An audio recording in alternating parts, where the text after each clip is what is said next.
Hello everyone, कैसे हो सभी लोग। मैं हूं आपका भास्कर भैया और आपसे का स्वागत है आपके अपने चैनल भास्कर भैया केमिस्ट्री पर, जहां हम पढ़ते हैं पूरे लॉजिक और एक कंसेप्ट के साथ, जिससे कि आप 11th और 12th तो अच्छे तरीके से पढ़ाई करो ही, पर इसके साथ ही अगर आप जेईई और नीट की प्रिपरेशन कर रहे हो तो वो भी आप अच्छे तरीके से कर पाओ। सो बच्चों देखो, हमारा जो चैप्टर था वो चल रहा था परमाणु की संरचना, और आज रहेगा इसका लेक्चर नंबर 3। और जो टॉपिक आज हम पढ़ने वाले हैं वो है हमारा इलेक्ट्रॉन के गुणों के बारे में। ओके, देखो बच्चों, अगर बात करेंगे इससे पहले वाले लेक्चर की तो उसमें हमने क्या पढ़ा था। हमने स्टार्ट किया था अपरमाणविक कणों के बारे में हमने जानना स्टार्ट किया था। जो क्या कौन से कण होते हैं, वो कण जो कि परमाणु के अंदर पाए जाते हैं, है ना, जिसमें इलेक्ट्रॉन, प्रोटॉन और न्यूट्रॉन 3 कण हमारे पास आते हैं। जिसमें सबसे पहले हमने शुरुआत किया था इलेक्ट्रॉन को लेते हुए, क्योंकि वही सबसे पहले खोजा भी गया था, है ना। तो इलेक्ट्रॉन की खोज कैसे हुई थी, जो हमने बता दिया, जे जे थॉमसन जो साइंटिस्ट थे उन्होंने खोज किया था। कैथोड किरण प्रयोग के दौरान उन्होंने इलेक्ट्रॉन को खोजा था।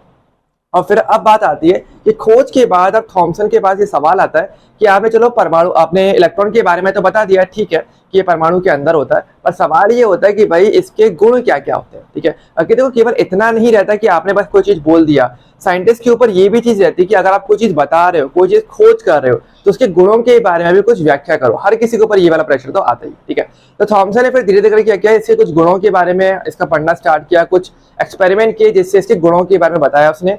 और इसके साथ ही और साइंटिस्ट भी हम नाम पढ़ेंगे जो हमें इनके गुणों के बारे में बताएंगे। ओके, तो कौन कौन से गुण हम आज पढ़ेंगे, तो हमारे पास 3 गुण इसके मेन जो हम पढ़ने वाले हैं। एक तो है हमारा आवेश द्रव्यमान अनुपात, एक तो हम ये गुण पढ़ेंगे आवेश द्रव्यमान अनुपात। ओके, नंबर फर्स्ट पे। सेकंड पे जो हम गुण पढ़ेंगे वो है इलेक्ट्रॉन का आवेश क्या होता है, या उसके आवेश की मात्रा क्या होती है। और नंबर थर्ड पे हम बात करेंगे द्रव्यमान की। ओके, सो बेसिकली 3 गुण हैं जो हम पढ़ने वाले हैं इलेक्ट्रॉन के लिए। ओके, कि इलेक्ट्रॉन का आवेश द्रव्यमान अनुपात क्या होता है, नंबर 1 चीज।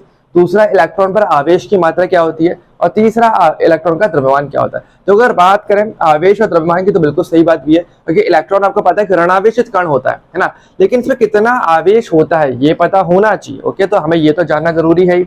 इसके अलावा इलेक्ट्रॉन क्योंकि कण है और हर कण का एक द्रव्यमान तो होता है, चाहे वो कितना ही कम हो उसका कुछ ना कुछ द्रव्यमान तो होता ही है, तो ये भी हमें जानना जरूरी है। ठीक है, और इसके अलावा आवेश द्रव्यमान अनुपात भी काफी काम का एक टॉपिक हमारे लिए रह जाता है। ओके, सो यार इसको स्टार्ट करने से पहले अगर आपने वीडियो को लाइक नहीं किया तो लाइक जरूर कर देना, एंड चैनल को सब्सक्राइब नहीं किया है तो सब्सक्राइब जरूर कर देना। ओके, तो चलिए स्टार्ट करते हैं हमारे फर्स्ट टॉपिक से, आवेश द्रव्यमान अनुपात।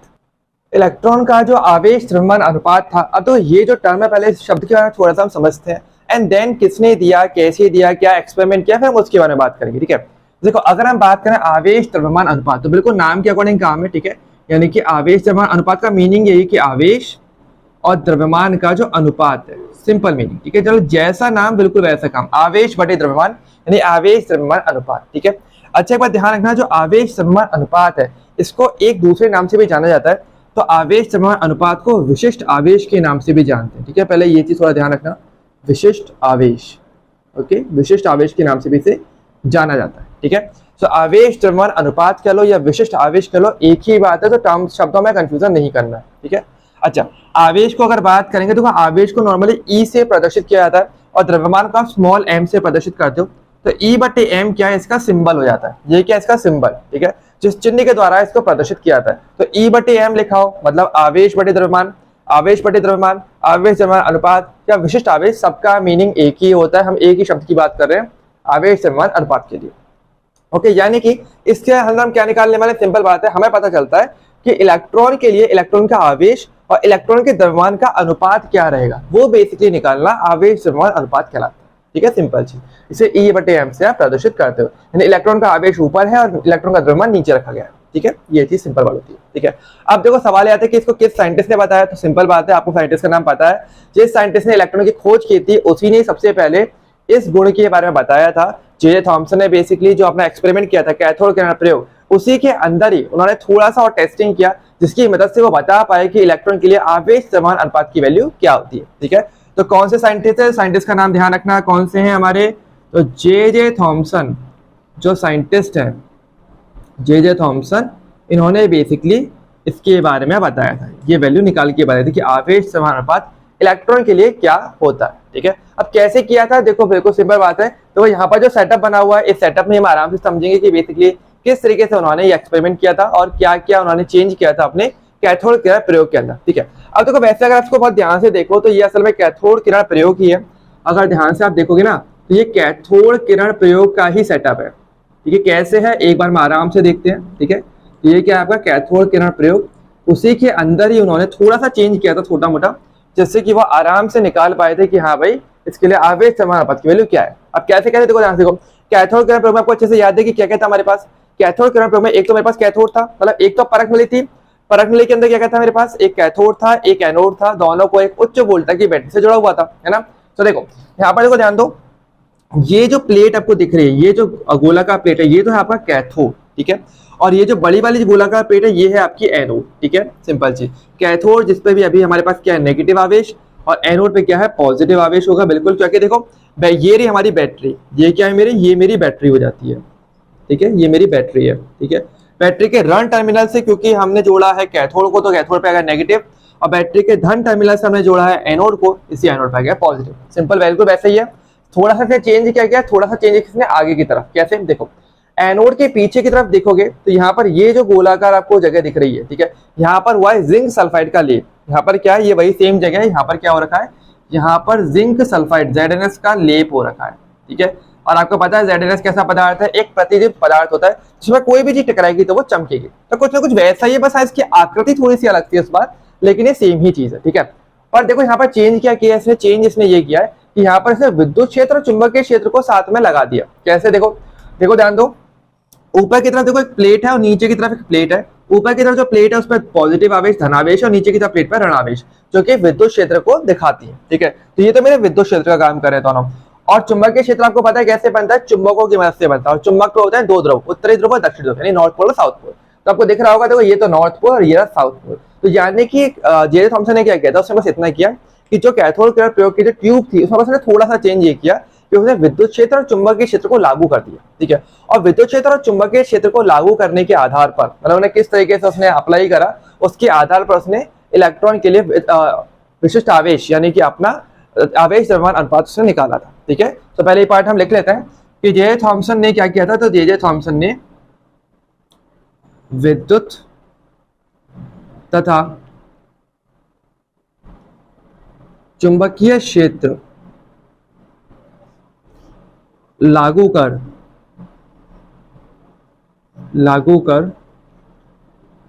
विशिष्ट आवेश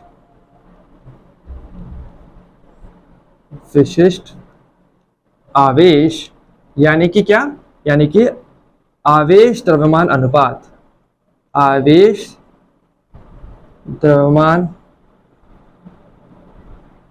अनुपात ज्ञात किया। ठीक है, तो उसने क्या किया था, उसने बस इतना किया कि विशिष्ट आवेश ज्ञात करने के लिए उसने बस यहाँ पे विद्युत क्षेत्र या चुंबकीय क्षेत्र को उसने लागू करा, जिसके आधार पर वो आवेश द्रव्यमान अनुपात को निकाल पाया। ठीक है, और कैसे निकाला वो हम एक एक करके अभी देखेंगे, लेकिन अभी के लिए आप इसको नोट कर लो पहले। तो थॉमसन ने अपना जो कैथोड किरण प्रयोग था उसमें क्या किया, केवल विद्युत क्षेत्र और चुंबकीय क्षेत्र को लागू किया। ठीक है, और उससे आपको पता है क्या होता था, आपको याद है अच्छी तरीके से, जब हम कैथोड किरण प्रयोग पढ़ रहे थे तो आपको याद होगा कि अगर विद्युत क्षेत्र चुंबकीय क्षेत्र को अगर लागू किया जाता था तो क्या होता था कि आपका कैथोड किरण का जो मार्ग था वो अपने मार्ग से विचलित हो जाती थी, है ना। तो देखो अगर हम बात करें, जैसे कि अगर फिलहाल के लिए अगर मान लो हम कोई भी विद्युत क्षेत्र चुंबकीय क्षेत्र लागू नहीं करते, तब क्या होता था, आपको पता है कैथोड किरण बिल्कुल सीधी सीधी चलती थी, है ना।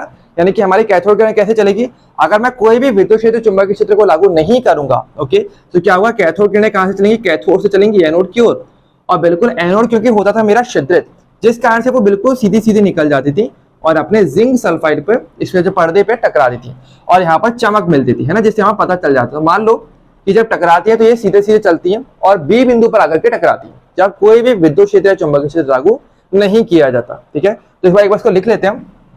तो इसने क्या किया, तो इसने पहली चीज हमने क्या देखी, पहली चीज हम ये देख रहे हैं कि अगर हम विद्युत क्षेत्र या चुंबकीय क्षेत्र को अगर लागू नहीं करते तो ऐसे में जो किरण होती है वो बिल्कुल सीधी सीधी चलती है और बी बिंदु पर आकर के टकराएगी, आगे कोई विचलन होगा ही नहीं, है ना। सो यही लिख देते हैं कि यदि विद्युत या चुंबकीय क्षेत्र को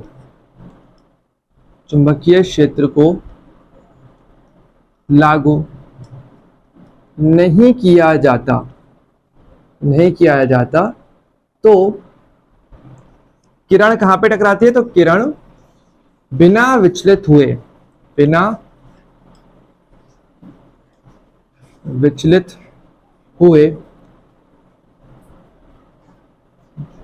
बी बिंदु पर टकराती है। ठीक है, तो कहां पे टकरा रही है आपकी किरण? वो आपके बी बिंदु पर टकराती है। ठीक है, तो सीधी बात है। तो ये तो पहला पॉइंट तो बिल्कुल सिंपल ही है। अब यदि विद्युत क्षेत्र या चुंबकीय क्षेत्र को अगर लागू किया जाए तब क्या होगा? तो देखो, उसने देखा कि अगर हम विद्युत क्षेत्र को लागू करते हैं, केवल विद्युत क्षेत्र, चुंबकीय क्षेत्र को लागू नहीं करते, तो ऐसे में क्या होगा? तो ऐसे में होता ये कि हम देखो ये बात जानते हैं अच्छे तरीके से कि जो कैथोड किरणें होती है उस पर ऋणावेश होता है। तो अगर विद्युत क्षेत्र लागू किया जाएगा तो किरण कहां जाएगी? किरण बिल्कुल विचलित होगी और वो किस तरफ जाएगी? जहां पर धनावेशित प्लेट होगी, है ना, क्योंकि धनावेश और ऋणावेश एक दूसरे को आकर्षित करेंगे। तो उसने देखा कि जब विद्युत क्षेत्र को लागू किया जाता है तो किरण पहले तो सीधी सीधी चलती है, बिल्कुल सीधी सीधी, और फिर विचलित हो जाती है और ऊपर जाके ए बिंदु पर आकर के टकराती है, जिससे हमें वहां पे चमक मिलती है। अगर जिंक सल्फाइड का पर्दा है, कुछ भी टकराएगा तो चमक मिलेगी मिलेगी। और ए की तरफ क्यों जा रही है? क्योंकि ऊपर की तरफ देखो धनावेशित प्लेट है यहाँ पे, है ना, क्योंकि यहाँ पर धनावेशित प्लेट है। सो अगर किरण आएगी तो वो इस तरफ आके टकरानी चाहिए, और बिल्कुल सही बात है, ऐसा हुआ भी था। ठीक है, तो दूसरा पॉइंट हम पे लिख लेते हैं कि यदि केवल विद्युत क्षेत्र को लागू किया जाता है तो किरण ए बिंदु पर टकराती है। ठीक है, तो किरण कहां पे टकराती है? ए बिंदु पर टकराती है। ठीक है, अगर मान लो क्या होता है कि अगर विद्युत क्षेत्र को अप्लाई ना करके, विद्युत क्षेत्र को लागू ना करके अगर मैं केवल जो है चुंबकीय क्षेत्र को अगर लागू करूं तब क्या होगा? तो उसने ये देखा कि अगर चुंबकीय क्षेत्र को जब लागू किया जाता है तो किरण अगेन विचलित होती है, और इस बार वो कहां पर आती है? सीधे सीधे पहले आ रही है, और जब चुंबकीय क्षेत्र के पास आती है तो वो विचलित होगी और फिर वो नीचे की तरफ चली जाती है, यहाँ पे सी बिंदु पर टकराती है। ओके, यानी कि तीसरा पॉइंट क्या हो जाएगा? बहुत ही सिंपल, कि यदि केवल चुंबकीय क्षेत्र लागू किया जाता है तो किरण कहां पे टकराती है? तो किरण बिंदु सी पर टकराती है ना, सी पर टकराती है। तो ये बेसिकली इसने क्या, तीन परीक्षण देखे थे, तीन उसने परीक्षण ऐसे देखे कि अगर हम कोई भी विद्युत क्षेत्र अप्लाई नहीं करते, कोई चुंबकीय क्षेत्र नहीं लगाते, तो किरण बिल्कुल सीधी सी चलेगी, बिना विचलित हुए बिल्कुल सीधे सीधे बिंदु बी पर टकराएगी, हमें चमक मिलेगी, हमें पता चल जाएगा कि हाँ भाई किरण कहीं विचलित नहीं हुई है। अगर इसको देख तो सकते नहीं थे, तो आइडिया कैसे पता चल रहा था कि जहां पर भी चमक मिल रही है उसके आधार पर जे थॉमसन को पता चला था कि हाँ भाई किरण विचलित हो रही है या नहीं हो रही। आपको पता है कैथोड किरण क्या थी? अदृश्य थी, है ना।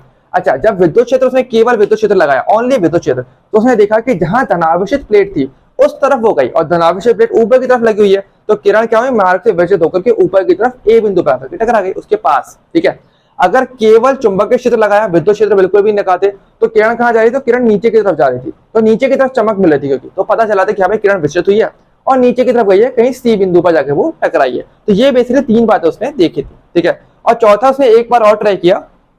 एक बार उसने क्या ट्राई किया? उसने ये देखा कि अगर मैं विद्युत क्षेत्र और चुंबकीय क्षेत्र दोनों को ही अप्लाई करूं तब क्या होगा?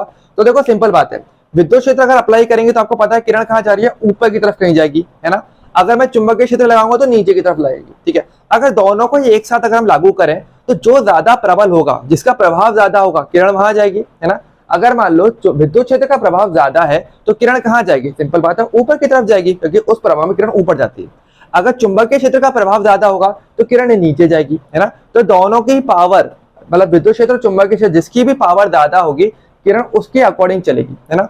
तो थॉमसन ने क्या किया? थॉमसन ने एक चीज ट्राई करी कि अगर मैं दोनों का ही प्रभाव बराबर कर दूं तो क्या होगा, यानी विद्युत क्षेत्र और चुंबकीय क्षेत्र दोनों का ही प्रभाव, दोनों की जो शक्ति है, दोनों को अगर बराबर कर दिया जाए तो ऐसे में क्या होगा? तो ऐसे में थॉमसन ने देखा कि किरण बिल्कुल सीधी सीधी चलती है और बिंदु बी पर आकर टकराती है, क्योंकि दोनों ने एक दूसरे के प्रभाव को नष्ट कर दिया। ओके, तो यानी कि यहां पर हम लिख सकते हैं कि जब विद्युत तथा चुंबकीय क्षेत्र की प्रबलता समान होती है, देखो ध्यान ना, समान हो, दोनों की पावर बराबर है, ठीक है, दोनों की प्रबलता समान होती है, तो किरण बी बिंदु पर टकराती है। किधर टकराती है? बी बिंदु पर टकराती है।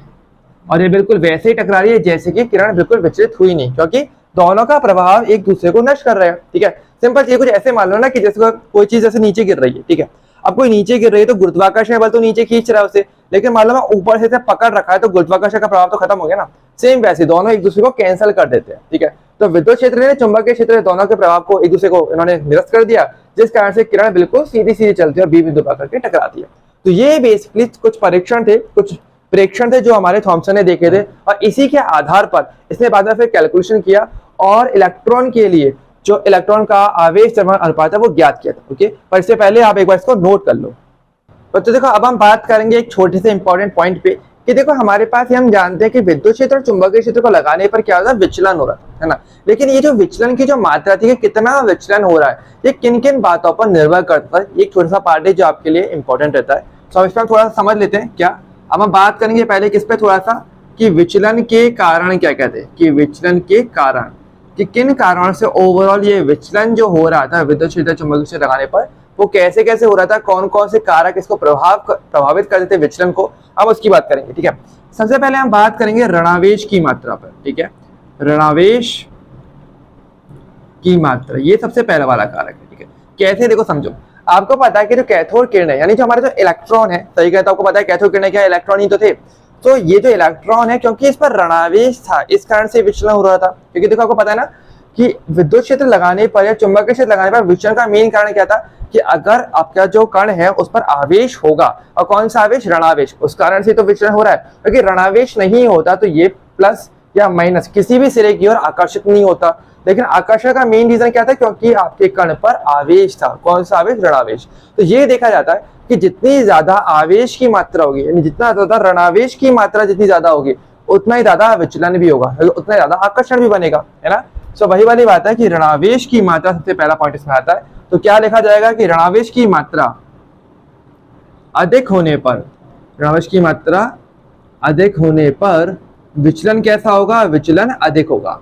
विचलन क्या होगा, विचलन अधिक होगा, यानी कि वो अपने मार्ग से और ज्यादा भटकेगा, ये वाली चीज। ठीक है, दूसरी हम बात करेंगे द्रव्यमान के लिए। ठीक है, द्रव्यमान, ठीक है, यानी कि हमारे जो कण है यानी हमारे जो ऋणावेशित कण यानी कि मेरा जो इलेक्ट्रॉन है उसका द्रव्यमान। देखो तो सिंपल बात है, आपको पता है कि अगर कोई चीज हल्की होगी तो वो ज्यादा अधिक मात्रा में विचलन करेगी, और जो चीज भारी होगी वो कम विचलन करता है। ठीक है, एक सिंपल एग्जांपल समझ सकते हैं, जैसे कि मान लो एक अंधेरा सड़क वाले एग्जांपल लेते हैं। जैसे कि अंधेरी रास्ता है, रात की सड़क है, आप आराम से चल रहे हो अकेले, और सामने क्या है, एक कुत्ता है। ठीक है, अब मतलब एक तरफ तो आप चल रहे हो और एक तरफ आपका एक दोस्त चल रहा है। अब आप तो मान लो कि एकदम दुबले पतले से हो, ठीक है, और एक आपका दोस्त है जो काफी भारी वजनी है और काफी हट्टा कट्टा है। तो अब सामने वाला कुत्ता भाग रहा है, एक तरफ आप जा रहे हो तो आपके ज्यादा चांस है कि आप ज्यादा विचलित हो गए, जल्दी जल्दी मुड़ लोगे कि भाई उधर तो नहीं जाना है, वो तो खा जाएगा।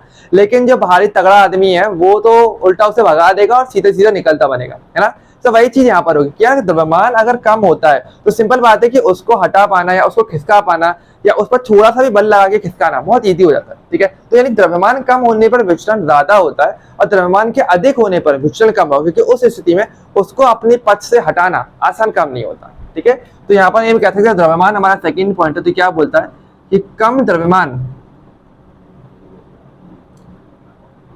द्रव्यमान होने पर विचलन कैसा होता है, विचलन अधिक होता है, विचलन अधिक होता है। तो ये वाली पॉइंट यहां पर आती है। ठीक है, तीसरा पॉइंट है मेरा वो है विद्युत और चुंबकीय क्षेत्र। ठीक है, विद्युत तथा चुंबकीय क्षेत्र। ठीक है, अभी इसका देखते हैं। देखो आपको पता है कि विचलन हो क्यों रहा है, विचलन का एक रीजन ये भी तो है ना कि हमारे पास हम विद्युत और चुंबकीय क्षेत्र लागू कर रहे हैं। अगर इसको हम लागू नहीं करें तो ऐसे में क्या होगा, विचलन नहीं होगा, ये हमें पता है। और आपको ये भी पता है कि अगर विद्युत क्षेत्र और चुंबकीय जितना अधिक प्रबल लगाया जाएगा उतने ही अधिक क्या होगा, विचलन भी आएगा। ठीक है, चीजें सिंपल एग्जांपल भाई अंधेरी सड़क का एग्जांपल लेते हैं कि आप चल रहे हो अंधेरे रास्ते में अकेले, ठीक है, सामने एक तरफ एक पतला सा कुत्ता है, ठीक है, तो उस स्थिति में अगर पतला सा कुत्ता दोहरा पतला सा वहां पे भौंक भी रहा है तो आपको इतना फर्क नहीं पड़ेगा, आप सीधे सीधे चलते रहोगे और निकल जाओगे। ठीक है, विचलन कम होगा। ठीक है, लेकिन अगर वही कुत्ता अगर हट्टा कट्टा हो, ठीक है, अच्छा बड़ा सा काला सा कुत्ता कोई और वो आपको भौंक रहा है तो आप जल्दी विचलित होगे। क्यों, क्योंकि वहां पर वो प्रभाव ज्यादा लगा रहा है हम पे, है ना। वो विचलन का जो कारक है, किसका क्या कारक है, मेरा विद्युत क्षेत्र चुंबकीय क्षेत्र, इसका प्रभाव जितना ज्यादा अधिक रहेगा विचलन उतना ही ज्यादा भी आएगा। ठीक है, तो ये वाली बात यहाँ पे आती है कि विद्युत चुंबकीय क्षेत्र के प्रबल होने पर, तो विद्युत तथा चुंबकीय क्षेत्र के प्रबल होने पर विचलन कैसा होगा, तो विचलन हमारा क्या हो जाएगा, विचलन अधिक होगा। ठीक है, तो ये वाली बात यहाँ आती है। ठीक है, तो ये हमारा तीसरे नंबर का जो पॉइंट है। तो 3 कारक होते हैं हमारे विचलन के। पहला तो ऋणावेश की मात्रा अगर अधिक होगी तो क्या होगा, विचलन ज्यादा होगा। उस पर कण का द्रव्यमान जितना ज्यादा कम होगा, विचलन उतना ज्यादा होगा। इसके अलावा विद्युत या चुंबकीय क्षेत्र की अगर बात करेंगे तो वो जितना ज्यादा प्रबल होगा, विचलन उतना ही ज्यादा होगा। ठीक है, और इन विचलन को देखते हुए और अलग अलग जगह पर जब टकराव हो रहा है, इसके आधार पर ही थॉमसन ने क्या किया था, फाइनली अपना आवेश समान अनुपात निकाल के बताया था। और उसकी वैल्यू क्या थी, अब सवाल ये आता है, तो देखो ध्यान दो। तो इलेक्ट्रॉन के लिए अगर बात करें, तो इलेक्ट्रॉन के लिए अगर बात करें तो इलेक्ट्रॉन का जो फाइनली आवेश द्रव्यमान अनुपात था वो फिर इसी आधार पर निकाला गया था। तो इलेक्ट्रॉन का जो आवेश द्रव्यमान अनुपात था, यानी कि E/m की जो वैल्यू थी वो फिर फाइनली निकाली गई थी इसी सब के आधार पर। ओके, जिसकी वैल्यू थी 1.758820 कूलाम प्रति केजी, ये बेसिकली वैल्यू थी। ठीक है, तो ये फाइनली वैल्यू थी जो जे थॉमसन ने निकाली थी इलेक्ट्रॉन के आवेश द्रव्यमान अनुपात के लिए। क्या थी, 1.758820 कूलाम प्रति केजी। ठीक है, कूलाम यानी कि जो कि आवेश का मात्रक है, और नीचे किलोग्राम जो कि द्रव्यमान का मात्रक है। ठीक है, तो आवेश और द्रव्यमान के मात्रक यहाँ पर आ गए हैं, और ये फाइनली वैल्यू थी जो जे थॉमसन ने निकाली थी इस एक्सपेरिमेंट के अंदर। तो पूरे से कैलकुलेशन किया था काफी अच्छे तरीके से, और फाइनली ये वैल्यू निकल के आई थी। ओके, क्लियर सभी को। तो ये वाला पार्ट यहाँ पर होता है आपके लिए, जो कि काफी ज्यादा इंपॉर्टेंट है। ठीक है, सिंपल है। ओके, वैसे इसको चाहो तो आप राउंड ऑफ में भी याद कर सकते हो, यानी इसी तरह निकटतम, जो आपको पता है, जो फर्स्ट चैप्टर में सीखा था कि किसी भी नंबर को राउंड ऑफ कैसे करते हैं, तो वो हम कर सकते हैं। और देखो एक बार ध्यान रखना, नॉर्मली राउंड ऑफ करने का मैं कोई फिक्स पॉइंट बताता हूँ कि निकटतम करने का फिक्स पॉइंट आपको कब कब करना है। बहुत इंपॉर्टेंट चीज है कि अगर कभी भी दशमलव वाली संख्या हो तो ध्यान रखना, कोशिश करना कि दशमलव के बाद केवल 2 ही अंक रहें, ज्यादा से ज्यादा। ओके, उससे ज्यादा अगर अंक आ रहे हैं तो आप राउंड ऑफ कर सकते हो। तो अगर दशमलव के बाद मुझे 2 अंक चाहिए, तो दशमलव के बाद यानी कि 7 और 5, मतलब यहाँ पर केवल 2 अंक होने चाहिए, तो मैं 5 पे मैं राउंड ऑफ कर दूंगा। और आपको पता है 5 के बाद का अंक क्या है, 5 से बड़ा है, इसमें क्या होगा, यहाँ पे 6 हो जाएगा। तो राउंड ऑफ क्या आएगा वो आपको पता ही है, 1.76 × 10⁻11 कूलाम प्रति केजी।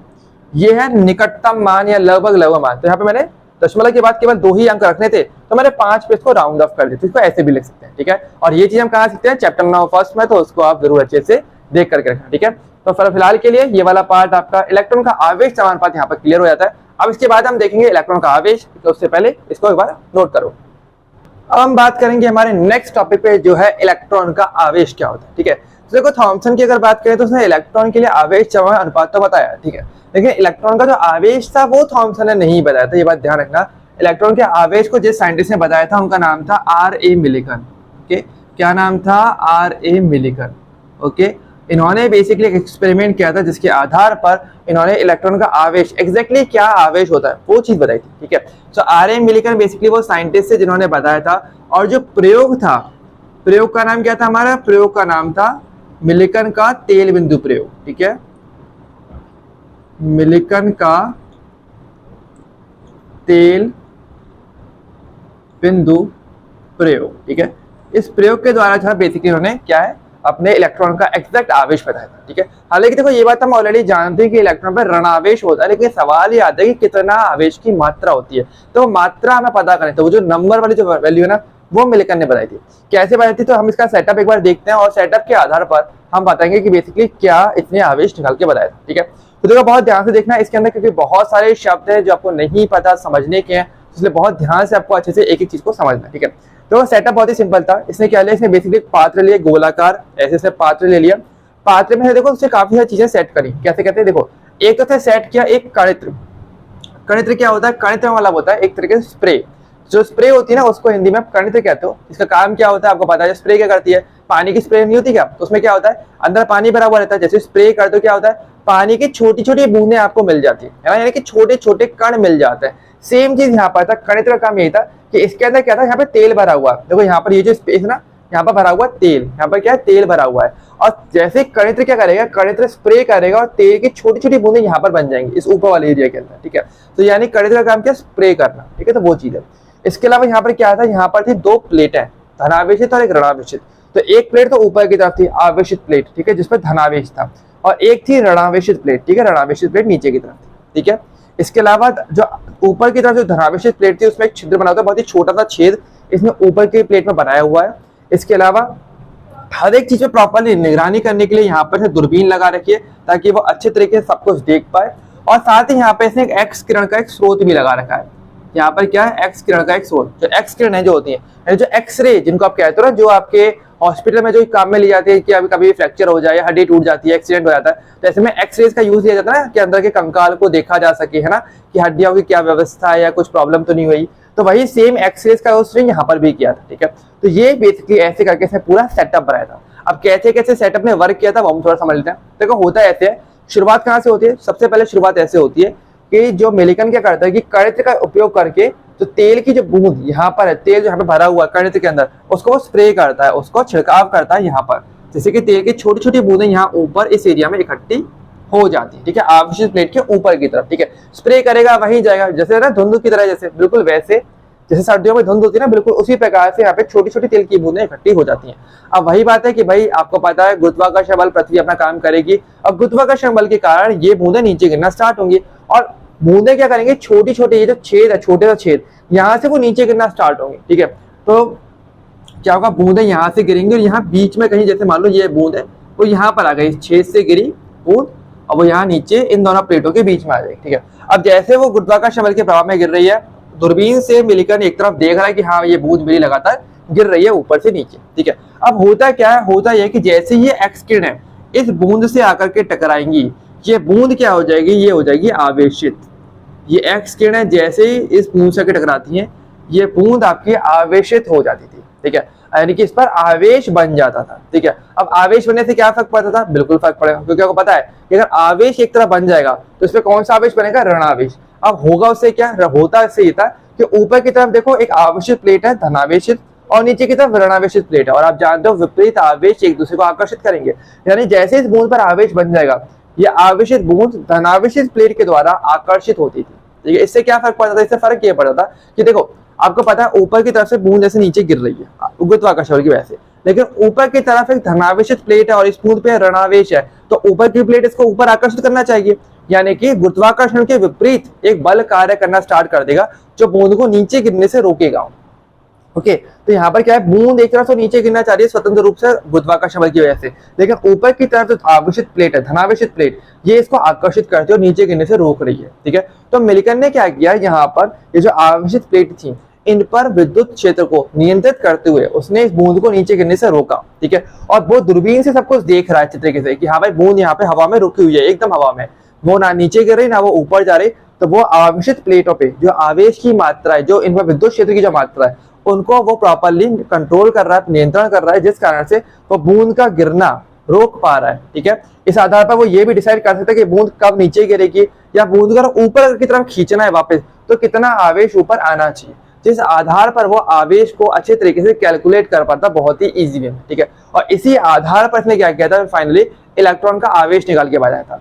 तो मिलिकन ने जो फाइनली इलेक्ट्रॉन का आवेश इस प्रयोग के आधार पर निकाला था फाइनली, तो इलेक्ट्रॉन का आवेश जो फाइनली निकल के आया था इस आधार पर, वो आया था क्या, वो आया था 1.6 × 10⁻⁻19 कूलम, ठीक है।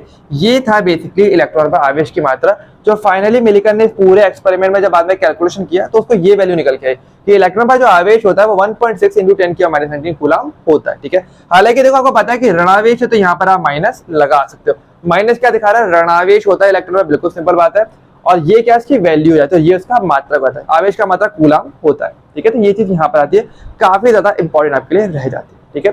तो ये चीज बहुत ही इंपॉर्टेंट है, तो इसको एक बार के लिए नोट जरूर कर लेना।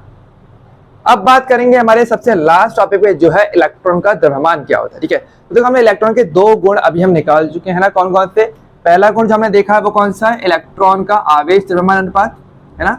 एक तो ये हमें पता ही है क्या होता है, इलेक्ट्रॉन का आवेश द्रव्यमान अनुपात, ये हमें पता है अभी ऑलरेडी, है ना, जिसको आप E/m से प्रदर्शित करते हो, जिसकी वैल्यू क्या थी, तो मैं राउंड ऑफ वाली वैल्यू ले रहा हूँ, ठीक है, 1.76 × 10⁻11 कूलम पर kg, ठीक है, ये मुझे पता है, ठीक है। इसके अलावा हम जानते हैं इलेक्ट्रॉन के आवेश के बारे में ना, कि इलेक्ट्रॉन का आवेश क्या होता है, जो कि मिलिकर ने निकाल दिया था। ठीक है, तो इलेक्ट्रॉन का आवेश क्या आया था मेरे पास, वो इक्वल टू मेरे पास क्या आया था, तो E, जिसको E से जैसा प्रदर्शित कर सकते हो इलेक्ट्रॉन का आवेश E इक्वल टू क्या है मेरे पास, वो है 1.6 इंटू 10⁻⁻19 कूलम। तो ध्यान देना, मैं फिलहाल यहाँ पे माइनस साइन नहीं लगा रहा है क्योंकि हमें केवल संख्या से मतलब है, वरना ऋणात्मक होता है ये हम जानते हैं। ठीक है, अब देखो मुझे क्या निकालना है, मुझे निकालना है इलेक्ट्रॉन का द्रव्यमान। ठीक है, हमें क्या निकालना है, हमें निकालना है इलेक्ट्रॉन का द्रव्यमान। ठीक है, यानी कि स्मॉल m। अब देखो वो कैसे निकालो, तो बहुत ही सिंपल तरीका है। अगर इलेक्ट्रॉन के आवेश में, अगर मैं इलेक्ट्रॉन के आवेश द्रव्यमान अनुपात से डिवाइड दे दूं, भाग दे दूं, तो मुझे इलेक्ट्रॉन का द्रव्यमान मिल जाएगा। ठीक है, कैसे मिलेगा एक बार तो थोड़ा प्रूफ करके मैं आपको दिखा देता हूँ, बहुत ईजी है। तो हमें क्या करना पड़ेगा, हमें बस इतना करना है कि आवेश में डिवाइड किससे करना है, आवेश द्रव्यमान अनुपात से, आवेश द्रव्यमान अनुपात, इससे बस हमें डिवाइड कर देना है। ठीक है, इससे हमें डिवाइड करना है। ओके, अब इससे होगा क्या, देखो बहुत ध्यान से देखो, क्योंकि इलेक्ट्रॉन का आवेश क्या है, आवेश होता है E, है ना। तो यहाँ पे इसका सिंबल मैं लिखता हूँ, E लिख देता हूँ। ठीक है, आवेश द्रव्यमान अनुपात का सिंबल क्या है, E/m है। ठीक है, यानी कि E/m। ठीक है, अब इसको अगर सॉल्व करोगे ना, तो आपको दिखेगा कि E से E तो कट जाए और केवल m निकल के आएगा। कैसे, तो बहुत ध्यान से देखना, बहुत ही इंपॉर्टेंट मैथ्स की ट्रिक्स आपको बता देता हूँ। अगर कभी भी आपको ऐसा रूप मिल जाए A/B/C/T, यानी कि आपके पास एक मेन जो भाग का अनुपात का जो सिंबल है वो तो है ही, उसके अलावा और भी अनुपात अगर एक से ज्यादा आ जाए, अनुपात के सिंबल आ जाए, तो ऐसे में उसको कैसे सॉल्व करना है, तो ये बहुत इंपॉर्टेंट है। तो एक मैथ्स ट्रिक है जो आप अच्छे तरीके से यूज में ले सकते हो, और ये आपको आगे भी बहुत हेल्प करेगा जब आप न्यूमेरिकल सॉल्व करोगे। ठीक है, तो ध्यान देना। तो देखो ऐसे में कैसे सॉल्व करते हैं, पहले वाला और चौथे वाले का तो आपस में गुणा कर दो, और जो बीच के दो हैं उनको आपस में गुणा कर दो बस, और उसको ऐसे लिख दो बराबर से। कैसे, देखो ऊपर वाले का नीचे से गुणा होगा, क्या आ जाएगा, तो A इंटू डी, तो ये आ गया। फिर ये बटे वाला सिंबल लगा देना बड़ा वाला, ये यहाँ पर आ गया पहले के जैसे, और B और C का आपस में गुणा हो जाएगा, तो B इंटू में C। और अब इसको आप सॉल्व कर सकते हो, है ना। तो एक चीज का ध्यान रखना, तो कभी भी अगर आपको एक से ज्यादा बटे का सिंबल अगर आपको मिल जाए, भाग का सिंबल मिल जाए, अनुपात का सिंबल मिल जाए, तो आप इस तरीके से उसको सॉल्व कर सकते हो इजी वे में। ठीक है, अब यहाँ पर भी हम सेम इसी चीज को अप्लाई करेंगे। देखो कैसे, देखो ये तो मेरा मेन बड़े वाला बटे का सिंबल हो गया, जो कि ये आ गया यहाँ पर, है ना, भाग का अनुपात का सिंबल। अब यहाँ पे E के नीचे देखो मैं एक तो लिख ही सकता हूँ ना, क्योंकि आपको पता है कि कोई भी संख्या हो, कोई भी शब्द हो, क्योंकि E क्या है, एक नंबर है, आवेश ये नंबर, अब हर नंबर के नीचे एक का भाग लगा ही रहता है। ठीक है, तो वो वाली चीज है। तो अब इसे ऐसे लिख सकता हूँ मैं इसे, कि E/1/E/m, इसको हमने ऐसे लिख दिया। सेम ही चीज है, अगर देखो एक का मतलब तो वही मीनिंग आ जाएगा ना, एक का डिवाइड होगा तो कोई नंबर थोड़ी बदल जाता है, वो तो हमेशा हर नंबर के नीचे लिखा ही रहता है, पर हम दिखाते नहीं है। अब देखो, अब ये चीज और ये चीज बिल्कुल मैच करेगी, तो देखो वही करेंगे ना, E का तो m से मल्टीप्लाई कर देंगे और EC का 1 से, तो क्या निकल के आएगा आपके पास, तो आपके पास निकल के आ जाएगा E इंटू m, इसका तो मैंने इससे मल्टीप्लाई कर दिया, और इस E का मैं इस 1 से कर दूंगा, बटे E इंटू में 1, और आपको पता है ये कैंसिल हो जाएगा, बचेगा क्या, m/1, यानी कि आपका m बच जाएगा, जो कि हमें निकालना ही है। ठीक है, तो ये बेसिकली एक प्रूफ हो जाता है आपके लिए कि किस तरीके से आप आपका आवेश द्रव्यमान अनुपात और आवेश की मदद से आप उसका द्रव्यमान निकाल सकते हो। ठीक है, और इसी तरीके से क्या है, हम इसको निकालेंगे भी, तो क्या करेंगे, तो हमें m निकालना है बेसिकली। तो आवेश की वैल्यू क्या है, ये रही 1.6 इंटू 10⁻⁻19 कूलम, और डिवाइड 1.76 इंटू 10⁻11। ठीक है, 1.76 इंटू 10⁻11 कूलम पर केजी। और जब इसमें भाग दिया गया तो आपको आराम से डायरेक्टली अपना इलेक्ट्रॉन का द्रव्यमान मिल जाएगा, अब वो निकल के आएगा 9.1 इंटू 10⁻⁻31 केजी। ठीक है, तो ये है बेसिकली क्या, इलेक्ट्रॉन का द्रव्यमान। तो हमने कुछ नहीं किया है, बस आपके पास जो थॉमसन का जो निष्कर्ष था, यानी कि थॉमसन ने जो अपना इलेक्ट्रॉन का आवेश द्रव्यमान अनुपात निकाला था वो, और इसके अलावा जो हमारे मिल्टन की मदद से जो इलेक्ट्रॉन का आवेश निकल के आया, उन दोनों की मदद से आराम से आप इलेक्ट्रॉन का द्रव्यमान निकाल सकते हो। ठीक है, तो ये वाली चीज यहाँ पर आती है, काफी ज्यादा इंपॉर्टेंट है, उसका बाद जरूर देख लो फटाफट। सो आई होप आपको आज के जो तीनों टॉपिक है वो क्लियर हो गए होंगे अच्छे तरीके से। तो ये हमारा लास्ट टॉपिक था, इलेक्ट्रॉन का द्रव्यमान। ओके, सो आज हमने इलेक्ट्रॉन के तीनों गुण जो हमें पढ़ने थे हमने कंप्लीट कर लिए। इलेक्ट्रॉन का आवेश द्रव्यमान अनुपात नंबर 1, सेकंड हमने इलेक्ट्रॉन का आवेश निकाल लिया, एंड थर्ड नंबर पर हमने इलेक्ट्रॉन का द्रव्यमान भी निकाल लिया। ठीक है, और इसी के साथ इलेक्ट्रॉन के गुण वाला पार्ट कंप्लीट हो जाता है। आगे के जो लेक्चर्स है उसमें हम आगे के जो हमारे अलग अपरमाणविक कण है यानी कि प्रोटॉन और न्यूट्रॉन, इनकी हम बात करेंगे, इनके जो एक्सपेरिमेंट है वो देखेंगे और इनके भी सेम गुणों की हम चर्चा जरूर करेंगे। ओके, सो आई होप आपको आज की क्लास में मजा आया होगा। मजा आया तो वीडियो को लाइक करना, शेयर करना एंड चैनल को सब्सक्राइब करके जरूर रखना एंड कमेंट करके मुझे जरूर बताना आपको क्लास कैसी लगी, आप अपना फीडबैक भी दे सकते हो। अब जल्द मिलेंगे अपनी नेक्स्ट क्लास में, तब तक के लिए bye bye and take care.